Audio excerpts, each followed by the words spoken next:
Another week of Overwatch League action has concluded, and with it, we've witnessed some of the most surprising and unexpected results to date. So today, it's time for me to take these matches into consideration and update my power rankings accordingly. So without further delay, let's get straight into all the changes, with only two sides keeping their spots from last week, as we start as usual with the foot of these rankings. The teams can be found in my 20 to 16 positions, see some major shuffling, with a new team at the bottom spot, as the Toronto Defiant plummet 4 places to 20. Above them the Washington Justice, who are one of the two unmoved sides, as they remain at 19. The Florida Mayhem have finally clawed their way off the bottom, with a rise of 2 positions to 18. The Dallas Fuel continue their freefall, entering the bottom 5 at 17, after sliding down a further 4 places. And Aussie are the Chengdu Hunters to round out this group, after they rise twice to 16. I think the biggest story I should start with, out of all of these teams, is with the Florida Mayhem, who after what has felt like an eternity, finally move up after a surprising win over Houston. What made this victory even more shocking was the fact that the Outlaws were playing out of their minds up to that point in this stage, and the Mayhem hadn't even started subbing in any of their new players yet, the original All-Korean roster still at the helm. That said, the series on the whole was quite sloppy, and I think that a win here doesn't make much progress in fixing their deep-rooted problems, but it is enough to see them move up a little as a short-term reward. Toronto replaces Florida at the depths of these rankings, and it's been a strange past few weeks for the side. Whilst I don't think God's Diva has been bad at all, it does appear that the transformation from an all-Korean roster to one that is now mixed with a Western tank line has really thrown team coordination into chaos, which when added to the fact that their previous top performers have disappeared, with Ivy in a slump and Envy now having been traded to the Dragons, potentially signals a crisis. Their 4-0 loss to the Charge was ugly and a sign that they've truly hit rock bottom, with a turnaround needed imminently before they eliminate themselves from contention for a top 12 position, especially with an easier stretch of fixtures coming up in Stage 4. Washington fans may feel a little disappointed by having them below the Mayhem, given they played very impressively in their tight loss to London, with the team showing a lot more attacking prowess and great coordination around engaging alongside Janus, with Sleepy having a very good series as well, showing the team is improving in the right direction. However, they now need a result to properly consolidate this progress before they can start to slowly rise. Dallas enters this group for the first time in a while, but it's been coming for some time, and up to now I've been quite generous in how high they've been. To put it simply, their former performances have been terrible, and really show that their early success was largely off the back of an easier schedule. Their last few games have actually been tough to watch, given how poor they've looked, and with Trill not starting, it just feels like there's no stars in the lineup, with it clear that when he was playing well, OG was hard carrying the Fuel. Perhaps it's by having too many coaches, or not enough quality depth, but unless something happens quickly, the Fuel will run out of fuel soon, and find themselves stopping short of contesting for a top 12 spot. Completing this bottom group is Chengdu, who unlike the 4 teams below them, are much more akin in terms of quality and tier to the next teams that I'm going to be talking about. This week was a very positive one for them, with 2 solid performances, as they gave the Titans a game before mauling the Dallas in an ugly beatdown. Jimmy's Farah has been nutty, and with this meta seemingly shifting more towards their preferable style, all signs are positive for the Hunters. They need to now show some consistency in performance against 2 tough sides next week before I'm comfortable taking them serious again and move them up higher. I've already been talking for quite a while just about the bottom 5, but it shows how much change there is this week. And the teams you can find from 15 through to 11 in my rankings prove no exception, all having moved from last week's positions. At 15 are the Guangzhou Charge, up 2, whereas above them the Paris Eternal down 2 to 14. Boston Uprising bounced back from last week and leapfrogged Paris after rising twice to 13, as the Houston Outlaws re-enter the lower half at 12 after falling 4 times, and the Atlanta Reign round us out with a slight drop of 1 to 11. Guangzhou, like the Hunters just below them, have been enjoying a good spell with some very positive performances, as they decimated the Defiant in a 4-0 thrashing during their only game of the week. The thing with this side is that despite these sorts of results against poor teams, they haven't been able to produce similar displays against stronger ones, or pick up many results against teams towards the middle of the pack. And it's this that they will need to change before I can see more marked rises up in my rankings.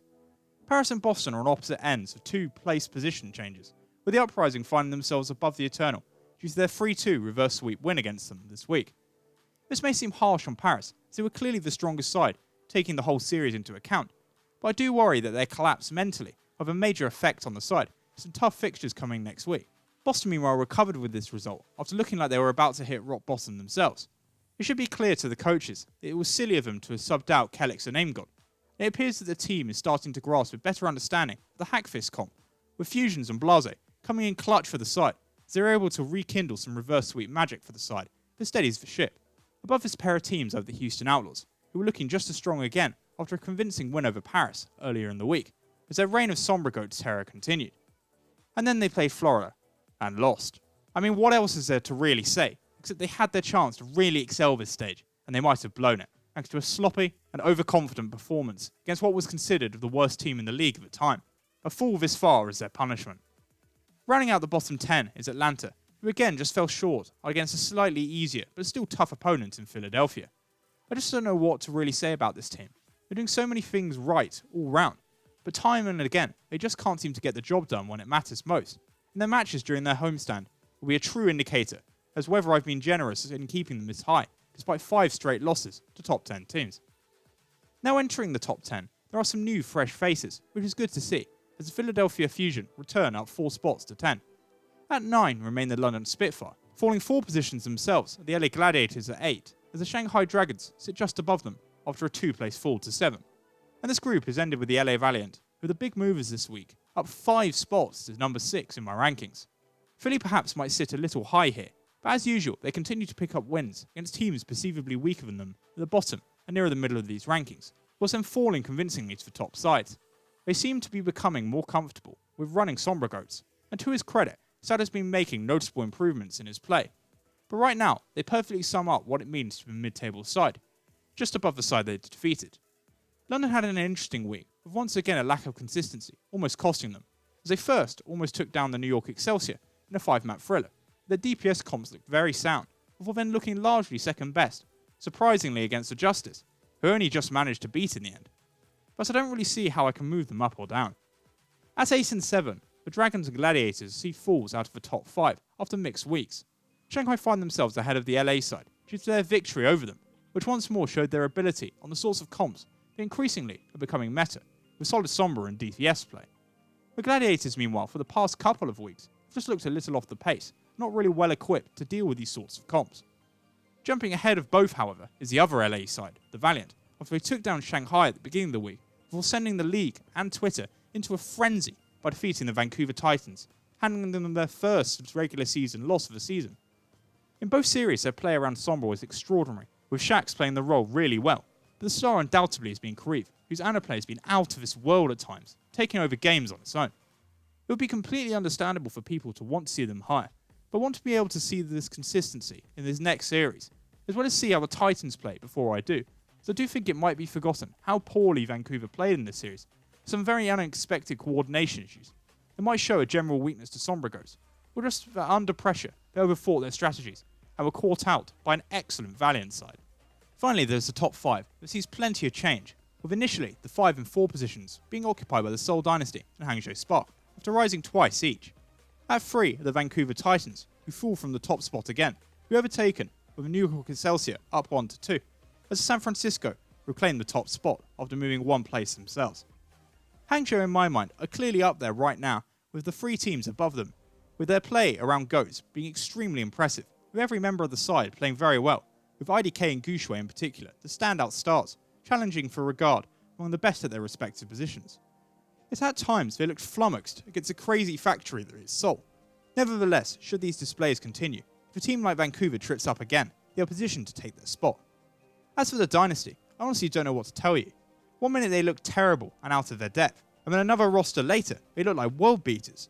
It's confusing, baffling, and hard to explain. At this point I might as well just let their results determine their rankings, and as they took the Spark to 5 maps, they'll slot in just below them, with the Valiant on much firmer footing, contesting them heavily for this top 5 spot.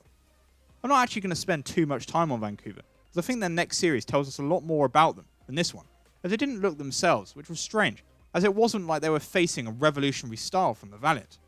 That said, of all these top teams, they look the most ill-prepared to play against Sombra, and their own running of her has been abysmal. So if this continues, they are at risk of sliding down further quite soon. Completing my rankings are New York and the Shock, who enjoyed positive weeks. Of these teams, it does appear that the Excelsior were far more prepared to face and utilise Sombra, putting them ahead of the rest, as they remain uniquely unbeaten. That said, as shown against London, their running of these comps is still not perfect, and I don't think I can justify having them above San Francisco just yet, who returned to form with 2 dominant 4-0 wins. And with that, we reach the end of my Stage 3 week 3 power rankings, and I'd like to thank you for watching. As I mentioned in my updates yesterday, I'm planning to do a review type video on the headlines from last week, so to ensure you don't miss out, please like, subscribe and follow me on Twitter for this continuing Overwatch League coverage and content, and I hope you enjoy the rest of your day.